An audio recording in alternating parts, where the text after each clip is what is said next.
الطاهرين وأصحابه الهادين المهديين.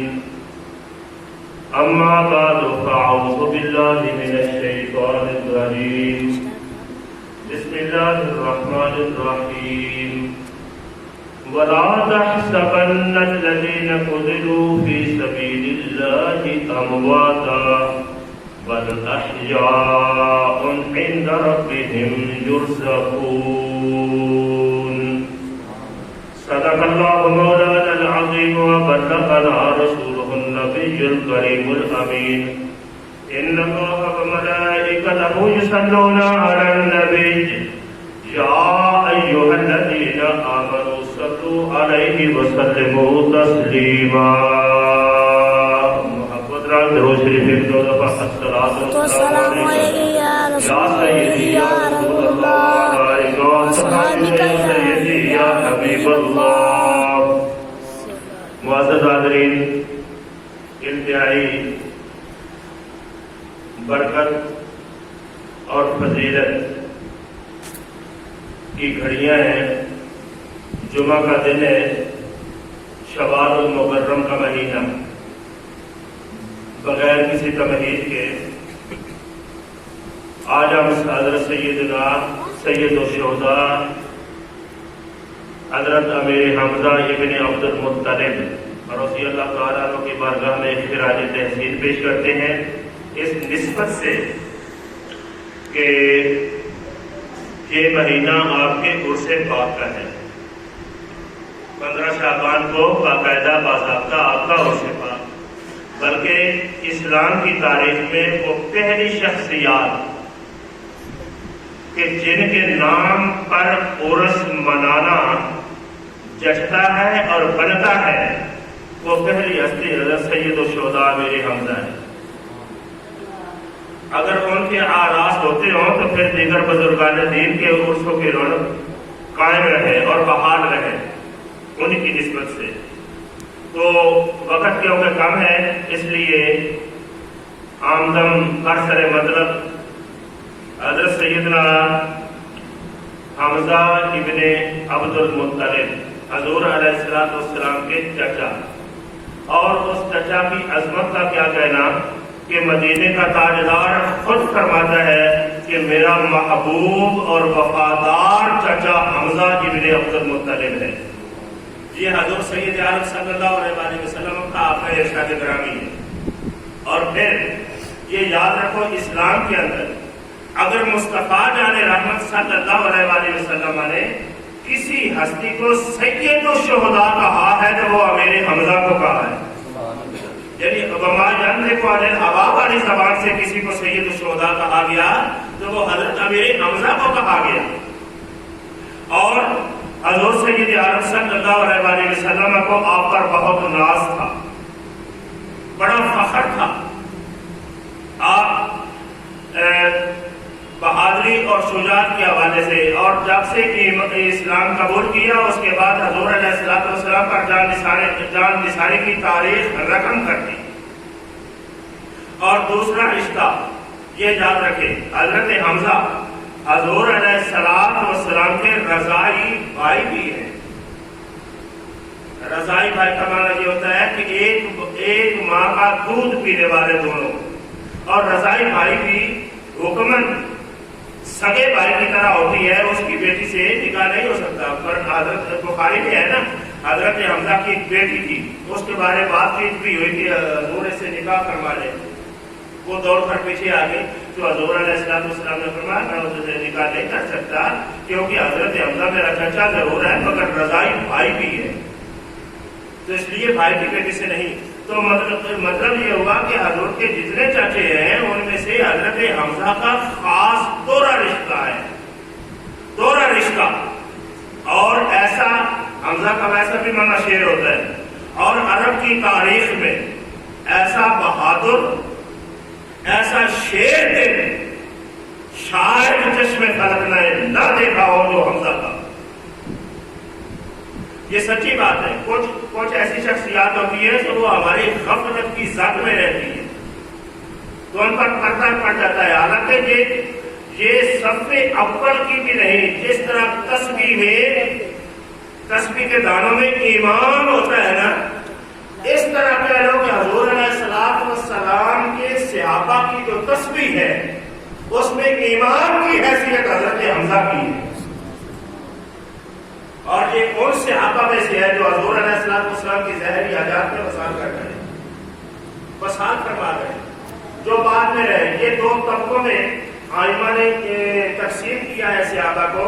ایک طبقہ وہ ہے جو حضور کے وصال سے پہلے خود وصال کر رہے ہیں، یعنی حضور کی حاجات ظاہری میں، وہ الگ ایک طبقہ ہو گیا. جن کے جنازے حضور نے پڑھائے، جن کی تدفین حضور نے کروائی اپنی نگرانی میں، وہ ایک طبقہ ہے. اور دوسرا طبقہ وہ ہے جو حضور کے پردہ کروا جانے کے بعد زندہ رہے. آپ مشہور تقسیم آپ نے سنی ہے. حضرت سیدنا صدیق اکبر رضی اللہ تعالیٰ عنہ سارے صحابہ سے افضل ہے، بلا شبہ اس میں کوئی شک نہیں. حضرت سیدنا فاروق اعظم، سیدنا عثمان غنی. میں آپ کو ایک اور سنانے جا رہا ہوں. اہم نے بیت نے کہا کہ یہ فضیلت کی جو ترتیب ہے یہ ان صحابہ کے حوالے سے ہے جو حضور کے بعد زندہ رہے.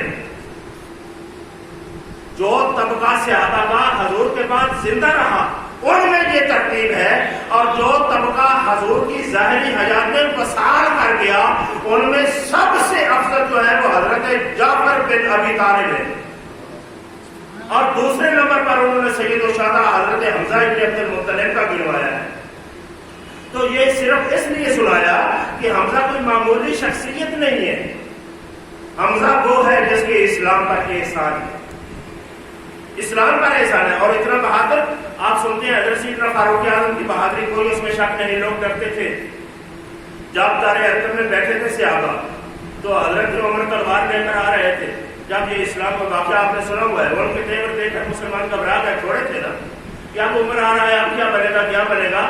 تو اس وقت جس بندے نے صحابہ کو حوصلہ دیا اور خود دروازے میں کھڑا ہو گیا، اس نے کہا تم پریشان کیوں ہوتے ہو؟ اگر عمر اچھی نیت سے آ رہا ہے تو بسم اللہ، اگر بری نیت سے آ رہا ہے تو میں عبد المطلب کا بیٹا ہوں، اس کی تلوار سے اس کی گردن اڑاؤں گا. یہ جرأت کس میں تھی؟ حضرت حمزہ بن عبد المطلب نے. اور یہی وجہ ہے دروازے میں کھڑے ہو کر انہوں نے دور سے آواز دی، انہوں نے کہا عمر پہلے رک جاؤ یہاں پر، پہلے مجھے بتاؤ کہ کس نیت سے آ رہے ہیں، پھر آگے بڑھو. تو حضرت عمر نے کہا کہ میں خیر کی نیت سے آ رہا ہوں. یہ اللہ پاک نے اسلام کو وہ شیر عطا کیے ہیں، چاہے وہ فاروق اعظم کی صورت میں ہو، چاہے حمزہ بن عبد المطلب کی صورت میں ہو. یہ وہ شیر ہے جن کا اسلام پر احسان ہے. آپ دیکھیں جب غزوہ احد ہوتا ہے، غزوہ بدر ہوتا ہے، احد میں تو آپ کی شہادت ہے. غزوہ احد کا یہ 15 شوال کا ہمیشہ یاد رکھا کرو. اگر بڑے پیمانے پر عورت نہ ہو سکے، آپ نے گھروں میں حضور کے چچا کا ختم دلوایا، اور پھر دیکھیے حضور کا فیضان کیسے آتا ہے. تو غزوہ بدر میں یہ آپ غزوات پر لکھی ہوئی یا مغازی میں، یا سیر، میں آپ کو ایک نام بتا دیتا ہوں، سیر و اعلام النبلاء، حافظ ذہبی شمس الدین. ان کی کتاب وہ کہتے ہیں کہ جب آمنے سامنے ہوئے نا لشکر بدر میں آمنے سامنے لشکر ہوئے، تو ظاہر بات ہے جب دشمن سامنے ہو تو پھر ایک دوسرے پہ لشکر کا جائزہ لیا جاتا ہے کہ یہ کتنی طاقت میں آ رہا ہے، یہ کیا تیور لے کر آ رہا ہے، کیسے لوگ ہیں. تو کفار کے لشکر میں، مشرکین مکہ کے لشکر میں ایک بندہ تھا سرخ اونٹ پر سوار تھا. اس کے تیور کو چچے نہیں لگ رہے تھے. تیور سے مراد یہ ہوتا ہے کہ اگر دشمن بھی ہو تو عرب جائزہ نہیں لیتے تھے کہ یہ جو قیادت کر رہا ہے بندہ، اس کے آثار کیسے ہیں، کیا یہ مذاکرات کے قابل ہے، یا کوئی بات سمجھ سکتا ہے تاکہ جنگ کے بغیر کوئی معاملہ حل ہو سکے. جو اس کے تیور ایسے ہیں کہ جو لڑے بغیر رکے گا ہی نہیں. تو جب اس جامل احمد سرخ اونٹ پر بیٹھے ہوئے اسے ایک بندے کو دیکھا، اس کے تیور درست نہیں ہے، تو حضور علیہ الصلوۃ والسلام نے علی سے فرمایا، علی یہ کون ہے ذرا دیکھو کسے. ان علی قال علی رسول اللہ صلی اللہ علیہ وسلم منو کا صاحب الجمل الاحمر. حضرت علی سے حضرت علی کہتے ہیں حضور نے مجھے کہا ذرا دیکھو غور سے، یہ سرخ اونٹ پر بیٹھا ہوا کون آدمی ہے. حضرت علی پھر جب حضور یہ پوچھے، آپ دیکھیں جنگ کا ماحول بھی ہو آمنے سامنے، پھر دائیں بائیں سننے والے سارے سپاہیوں میں ایک کھڑبڑی سی مچ جاتی ہے، باتیں ہونے لگی کہ یہ بندہ تو ٹھیک نہیں ہے جو اوپر نظر آ رہا ہے ان کا قائد اور لیڈر کے طور پر، یہ کون ہو سکتا ہے، کون ہو سکتا ہے، یہ ہمارے ساتھ کیا ہوگا، ہم تھوڑے ہیں وہ زیادہ ہے اور یہ اسلحہ بھی ایسا ہے۔ تو جب یہ پتہ باتیں ہونے لگی تو یہ بات نمایاں ہو گئی کہ وہ بندہ جو ہے وہ لڑے بغیر جانے والا نہیں ہے، جنگ پر ہے۔ تو حضور علیہ الصلوۃ والسلام نے علی کو فرمایا، اب یہ دیکھنا، آپ یہ دیکھنا جملہ سننا، علی سے فرمایا، علی ناد حمزہ، ناد حمزہ، آپ اس مشکل وقت پر حمزہ کو آواز دو، آواز دو حمزہ کو۔ آپ یاد رکھیں جب دشمن سامنے ہو اور وہ آپ میں سے بھی بھاری نظر آ رہا ہو بظاہر یا نہ بھی ہو، تو ایسے وقت میں جان پر پڑی ہو تو آپ کس کو آواز دیتے ہیں؟ اپنے آپ سے پوچھنا، اس وقت اس کو آواز دی جاتی ہے جس پر یہ یقین ہو کہ یہ اپنا ہے، جان پر کھیل جائے گا۔ نمبر 2، اس کو آواز دی جاتی ہے جس کی بہادری اور جرأت اور طاقت پر ناز ہو کہ یہ اس کو سنبھال لے، اس کو آواز دی جاتی ہے۔ حالانکہ علی جو ہے یہ خود شیر خدا ہے، لیکن علی کا بھی حضور کہہ رہے ہیں اب یہ اتنا اڑیل اور کڑیل قسم کا آدمی آ رہا ہے، اے علی اب حمزہ کو بلاؤ، اب حمزہ کو بلاؤ۔ تو حضرت سیدنا علی المرتضیٰ نے، ان کے بھی تو چاچے تھے، انہوں نے حضرت حمزہ بن عبد المطلب کو آواز دی، چاچا جی وہ دیکھو صاحب الجمل الاحمر کون ہے؟ حضرت سیدنا حمزہ نے آپ نے شیرانہ نگاہوں سے اور دلیرانہ نگاہوں سے دیکھا، آپ نے فرمایا علی یہ تو عتبہ بن ربیعہ ہے، عتبہ بن ربیعہ ہے، مکہ کا جانتا ہوں میں، جانتے تھے عتبہ بن ربیعہ بڑی بلا قسم کا آدمی تھا، لیکن حضرت حمزہ نے کہا علی پریشان کیوں ہوتے ہو، عتبہ ہے میں نے پہچان لیا ہے، آنے دو اس کو، میں جانوں اور عتبہ جانے۔ تو ایسے موقع پر حوصلہ دینے والا حضرت سیدنا حمزہ ہے امیر الشہداء۔ اور یاد رکھو حضور سید عالم صلی اللہ علیہ وسلم نے ارشاد فرمایا، اور یہ شیخ عبداللہ محدث سے دیکھنے نے بھی لکھا ہے کہ اللہ رب العالمین کی بارگاہ میں 7ویں آسمان پر یہ لکھی ہوئی بات موجود ہے، لکھی ہوئی، یہ حدیث کو نقل کر رہے ہیں، لکھی ہوئی ہے کہ حمزہ اللہ کا بھی شیر ہے، اللہ کے رسول کا بھی شیر ہے۔ جب یہ دونوں کھڑے ہو گئے، مسلمان بھی آمنے سامنے ہو گئے، تکابر، یہی عتبہ بن ربیعہ آگے نکلا تھا۔ یہ جنگ کا قصور ہوتا ہے، 3 بندے نکلے تھے، ایک عتبہ بن ربیعہ اور ایک شیبہ بن ربیعہ اور ایک ولید بن عتبہ، یعنی اس عتبہ کا ایک بیٹا تھا ولید اور ساتھ اس کا ایک بھائی تھا۔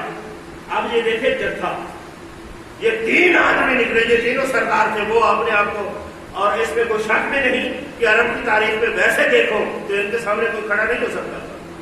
ان کا ارادہ یہ تھا پہلے ہی نکلو تاکہ پہلی فرصت میں مسلمانوں کا کام تمام کر دیا جائے۔ یہ تینوں نکلے، ادھر سے مسلمانوں کی طرف سے 3 انصار نکلے، انہوں نے پوچھا، یہ طریقہ ہوتا تھا جنگوں میں ایک دوسرے سے تعارف کرتے، ایک عتبہ وغیرہ نے پوچھا کون ہو تم، انہوں نے اپنا تعارف کرایا کہ ہم انصار لوگ ہیں، انہوں نے کہا جاؤ ہم تم سے لڑنے نہیں آئے، تم امیر لوگ ہو وغیرہ وغیرہ، ہم ان سے لڑنے آئے جو ہمارے لوگ ہیں، ہمارے جوڑ کے بندے سامنے لاؤ۔ ذرا دیکھنا ان کا تکبر، اپنی بہادری پر ناز، وہ کہہ رہے ہیں یہ نہیں، تم سے ہمیں کیا لڑتا ہے، گھٹیا لوگ ہو تمہارے ساتھ لڑے تو ہماری بےزتی ہے، ہمارے جوڑ کے بندے سامنے لاؤ جن کے سے لڑنا ہمارے لیے اعزاز ہو۔ جب یہ بات حضور سید عالم صلی اللہ علیہ وسلم نے سنی، آپ نے لشکر پر نگاہ طیرانہ دوڑائی، آپ نے فرمایا حمزہ، دیکھیں آپ اس موقع پر آپ نے بلایا حمزہ، حمزہ لبیک کہتے ہوئے لشکر کی آگے تلوار لے کر کھڑا ہو گیا، حاضر ہوں یا رسول اللہ۔ پھر دوسری نگاہ دوڑائی، فرمایا علی، علی سامنے آ گیا، لبیک کا بسا نہیں تھا یا رسول اللہ۔ تیسری آواز دی عبیدہ، آ جاؤ، یہ عبیدہ بن حارث ہے، یہ بھی حضور کا چچا ساتھ بھائی ہے، یہ بھی چچا ساتھ بھائی ہے۔ آپ ادھر دیکھیں، عتبہ خود، اس کا بھائی شیبہ، اس کا بھتیجا ولید، یہ 3 سامنے ہے۔ ادھر حضور علیہ الصلوۃ والسلام کا چچا حمزہ ہے، چچے کا بیٹا علی ہے، چچے کا بیٹا عبیدہ ہے، یعنی گویا کہ 3 افراد باہر نکالے، ایک چچا ہے، 2 ساتھ بھتیجی ہے، کھڑے ہو گئے۔ جب ان کے سامنے یہ شیر کھڑے ہو گئے، حضور علیہ السلام بلال کی آواز اونچی تھی، بلال کے کندھے پہ ہاتھ رکھ کے حضور نے فرمایا بلال آپ اونچی آواز دے کر ان سے پوچھو، ذرا غور سے دیکھ لینا تمہارے جوڑ کے بندے آئے ہیں یا نہیں آئے۔ یہ تقابل ہوا۔ پھر حمزہ نے تو فرصت ہی نہیں لینے دی، عتبہ کو جاتے ہی انہوں نے موت کے گھاٹ اتار دیا۔ ولید کے مقابلے میں علی تھے، علی نے ان کا کام تمام کر دیا، اور شیبہ جو ہے وہ بیعتہ کے مقابلے میں وہ علی استعمال کر کے ان کے معاون بھی بنے، باہر وہ بھی چلا گیا۔ اصل میں بدر کی فتح بھی ان تینوں بندوں کے مر جانے سے ان کی وہ آواز باختہ ہو گئے۔ لیکن جو حمزہ نے کردار ادا کیا ہے خدا کی قسم، علی المرتضیٰ کی دلیری اپنی جگہ پر، لیکن وہ بھتیجے ہے، حضرت حمزہ کی دلیری بھی کبھی پڑھ کر سکتے۔ اعلیٰ حضرت فاضل بریلوی نے سلام پیش کیا ہے، آپ فرماتے ہیں بدر کے نقشے کے سلسلے میں، آپ کہتے ہیں ان کے آگے وہ حمزہ کی جاں بازیاں، یعنی حضور علیہ السلام کے آگے حمزہ جب لڑتے تھے نا، حضور علیہ السلام کا فخر تھے، چچا بھی تھے، ان کے آگے وہ حمزہ کی جاں بازیاں، شیر خران سطوت پہ لاکھوں سلام، شیر خران سطوت پہ لاکھوں سلام۔ فرمایا حمزہ کی جاں بازیاں تو دیکھو، مصطفیٰ کا دفاع کیسے کرتے ہیں، اسلام کی آپ یاری کیسے کرتے ہیں، شیر خران سطوت پہ لاکھوں سلام۔ اس کا معنی کیا ہے؟ اعلیٰ حضرت کہہ رہے ہیں ذرا دھاڑے مارنے والے شیر کا روب دیکھو، اس روب پر لاکھوں سلام۔ کیا روب تھا سیدنا حمزہ کا، خدا کی قسم۔ آپ دیکھیں مثلا احد کا نقشہ آپ پڑھیں نا، اگر احد کا غزوہ احد کا، اس میں معاملہ ذرا مختلف تھا، عجیب ہو گیا تھا، کوئی تھوڑا سا معاملہ الٹ ہو گیا، تو لشکر کافروں کا وہ غالب آنے لگا، تو صحابی کہتے ہیں وہ مشکل وقت، علماء اس کو جنہوں نے پڑھا ہے ان کو پتہ ہے، دوبارہ پلٹ کر انہوں نے حملہ کیا، حضور علیہ السلام چند افراد کے ساتھ تھے، تو اس وقت صحابی کہتے ہیں کہ حضرت حمزہ دو تلواروں کے ساتھ لڑ رہا تھا اور پورے لشکر کو تنے تنہا دھکیل کر حضور کو بچا رہا تھا، پورے لشکر کو دھکیل رہا تھا حضرت حمزہ تنہا۔ تو پھر کیوں نہ کہیں ان کے آگے وہ حمزہ کی جاں بازیاں، ان کے آگے وہ حمزہ کی جاں بازیاں، شیر خران سطوت پہ لاکھوں سلام۔ اور کیا خدا کی قسم، یہ جب آپ دیکھیں علی کی تو شجاعت آپ نے سنی ہے، علی کی شجاعت اس کا کوئی مثل نہیں، جس میدان میں جائے جیتے بغیر واپس نہیں آتا۔ تو جب چچا حمزہ ساتھ ہو اور نعرہ ان کے گونجنے سے کفر کا کلیجہ چیر جائے، اعلیٰ حضرت کہتے ہیں نعرہ ہائے دلیراں سے بن گونجتے، نعرہ ہائے دلیراں سے بن گونجتے، یعنی جب یہ دلیر، یہ حمزہ ہو، علی ہو، عبیدہ ہو، جب یہ میدان میں نعرہ لگاتے تھے تو صحرا گونج اٹھتے، صحرا گونج اٹھتے تھے۔ خرشیکوں سے جرت پہ لاکھوں سلام، خرشیکوں سے جرت پہ لاکھوں سلام، یعنی ان کی جرت کے نگارہ بجنے کی آواز پر لاکھوں سلام۔ ایسا لگتا تھا کہ مطلب کوئی شیر آ گئے تو حضرات یہ ہے حضرت حمزہ بن عبد المطلب، ٹائم ہو گیا، وقت یہ جو ہو سکتا تھا کوئی بات، اب میں آپ کو یہ آخر میں یہ بات بتاؤں، ممکن نہیں زیادہ بیان کرنا ورنہ حضرت سیدنا حمزہ کا بطور خاص 4-4 5-5 گھنٹے اس کا مستقل بیان کرنا اور سننا بھی چاہیے۔ حضور علیہ السلام کو جتنا صدمہ آپ نے چچا کی شہادت پر ہوا ہے شاید کبھی نہ ہو، شاید کبھی نہ ہوا ہو۔ اور حضور سید عالم صلی اللہ علیہ وسلم، آپ کو پتا ہے کہ غزوہ احد میں ان کی شہادت ہوئی اور مسئلہ ہو گیا۔ حضور سید عالم صلی اللہ علیہ وسلم شاید کسی کے مرنے پر نہ روئے ہو، مگر چچا حمزہ کو مرنے کے شہادت پہ روئے، حضور رو پڑے اور بڑا سخت روئے۔ یہ حدیث میں موجود ہے. جب نسائے انصار اپنے اپنے شہداء پر مدینہ میں رو رہی تھی تو حضور نے اس وقت ایک جملہ کہا تھا، ولیکن لا بواقی لہ، ولیکن حمزہ کا لا بواقی لہ. ساریاں رو رہی ہیں، حمزہ کو رونے والی کوئی نہیں ہے. اس وقت یہ جملہ کہا آپ نے، اور نسائے انصار جو ہے وہ اپنے گھر میں آپ ان کو چھوڑ کر حضرت حمزہ کے گھر آ کر حمزہ کو رونے لگے. یہ پھر اس کے بعد حضور علیہ الصلوۃ والسلام نے ایک جملہ بعد میں پھر کہا، ایک وقت گزرنے کے بعد آپ نے فرمایا کہ آج کے بعد کسی پر نہ رویا جائے. یہ ان کا باقاعدہ جو ہے نا وہ پھر کہا. لیکن حمزہ کا درد آپ سمجھو کہ مصطفیٰ جان رحمت کو کتنا حمزہ کا درد اور مسئلہ ہوا تھا. اس دوران حضرت حمزہ کی بہن حضرت صفیہ، 2 چادریں ان کے ہاتھ میں تھی، 2 چادریں دوڑ کر آ رہی تھی. تو اور پوچھ رہے تھے. حضرت علی اور زبیر سے پوچھا، وہ سامنے ملے لشکر میں، کہ میرے بھائی کا کیا حال ہے. بھائی بہنوں کا مان ہوتے ہیں، بہنوں کو بڑا مان ہوتا ہے، آسرا ہوتا ہے، سہارا ہوتا ہے، بھروسہ ہوتا ہے. صفیہ آ رہی ہیں، عبد المطلب کی شہزادی ہیں، اور پوچھ رہی ہیں علی اور زبیر سے. علی صفیہ کے بھتیجے ہوئے، اور یہ جو زبیر کا میں نام لے رہا ہوں یہ صفیہ کے بیٹے ہیں. زبیر بن عوام یہ حضرت صفیہ کے بیٹے ہیں. علی اور زبیر کے مامے اور پھوپھی زاد ہیں. ان سے پوچھا میرے بھائی کا کیا حال ہے. ان کو پتا تھا مگر انہوں نے گول مول کر دیا اس نیت سے کہ ہماری پھوپھی جو ہے اس کا برداشت بھی ہوگا یا نہیں ہوگا. برداشت بہانا.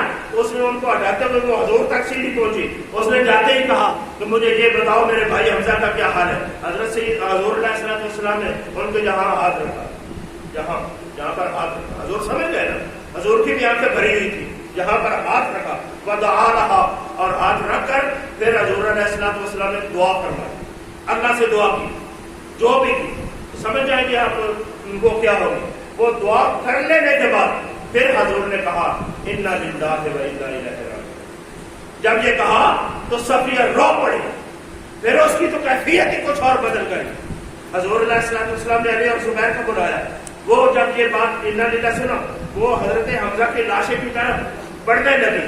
آپ نے علی اور زبیر کو کہا کہ صفیہ کو روک لو، صفیہ حمزہ کا چہرہ نہ دیکھے. یہ آپ شاید سمجھ چکے ہیں اس بات کو. جب یہ مسئلہ تھا بہنوں سے برداشت نہیں ہوتا، یہ رشتے ہوتے ہیں، نہ دیکھے. باہر انہوں نے رو دیا. لیکن صفیہ کی جو کیفیت تھی وہ تو آپ سمجھ سکتے ہیں کہ جو ہوگی. 2 چادریں تھی حضرت صفیہ کے بعد جو لے کر آئی. حضور علیہ الصلوۃ والسلام نے فرمایا یہ دیکھو گھروں کی سخاوت ہوتی ہے. 2 چادریں حمزہ کے ساتھ ایک اور شہید ہوا تھا. حضور علیہ الصلوۃ والسلام نے فرمایا ایک چادر حمزہ کو پہنا دو، ایک ساتھی کو پہنا دو. ایک حمزہ کو دے دی جائے، ایک ساتھی کو دے دی جائے. حضرات تو حضرت حمزہ جیسا بندہ ہے جس چادر میں ان کو کفن دیا جاتا ہے. اگر وہ چادر سر پہ آتی ہے تو پاؤں ننگے ہوتے ہیں، اگر پاؤں پہ جاتی ہے تو سر ننگا ہوتا ہے. یہ ہے کفن اس بندے کا جس کو اللہ کا رسول سید الشہداء کہتا ہے، جس کو اللہ کا رسول اسد اللہ و اسد الرسول ہی کہتا ہے. یہ اس کا کفن ہے. تو مطلب کیا ہوا؟ وہ دنیا سے بے کفن بھی چلے جاؤ عزت خدا کے پاس جاتی ہے، عزت خدا سے ملتی ہے. آخری بات یہ ہے حضور علیہ السلام بخاری میں موجود ہے. 8 سال کے بعد حضور سرور عالم صلی اللہ علیہ وسلم.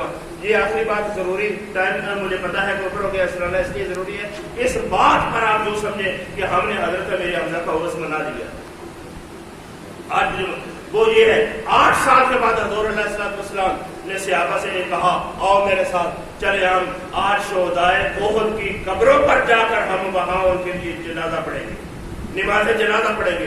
صلی علیہ وسلم لفظ ہے، اس کا معنی دعا کر لو، اس کا معنی نماز جنازہ کر. 8 سال کے بعد آپ اندازہ کریں 8 سال کے بعد دورانیہ کیا بنتا ہے. 3 ہجری میں غزوہ احد ہو رہا ہو. 8 سال بعد کون سی ہجری آئی؟ 11 ہجری. 11 ہجری ربیع الاول